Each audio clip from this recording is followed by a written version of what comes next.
Hello friends, গত পর্বে আমি আপনাদের দেখাইছি কিভাবে আমি আমার ডিভাইস চেঞ্জ করার পর সেলফিন অ্যাপ্লিকেশন কল সেন্টারে ফোন দিয়ে অ্যাক্টিভ করে নিলাম এবং লগ ইন করতে পারলাম। এই ডিভাইস চেঞ্জ করার কারণে আমার অ্যাপ্লিকেশনে আমার যে কার্ডটা ছিল এই কার্ডের সমস্যা দেখা দিয়েছে। কী সমস্যা দেখা দিয়েছে এই ভিডিওতে আলোচনা করব। সেলফিন অ্যাপ্লিকেশনে প্রবেশ করার পর যদি আমি কার্ড সেকশনের ভিতর প্রবেশ করি, এখানে আমার আগে যেরকম কার্ড ছিল, প্রথমটি ছিল সেলফিনের একটা মাস্টার কার্ড, এটা ডুয়েল কারেন্সি।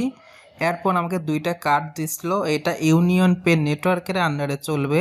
ভার্চুয়াল কার্ড, এটা হচ্ছে ইউনিয়ন পে।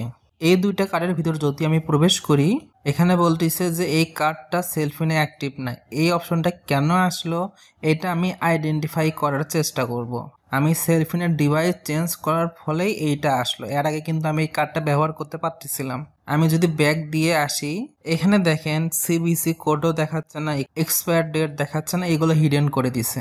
আমার আরেকটা যে ভার্চুয়াল কার্ড আছে ইউনিয়ন পে, এটার ভিতর ঢুকলে ওই সেম একই অবস্থা। এটা যে কেন হইলো এটা আমি কল সেন্টারে কল দিব, দিয়ে জানার চেষ্টা করব যে এই বিষয়টি কেন হইলো।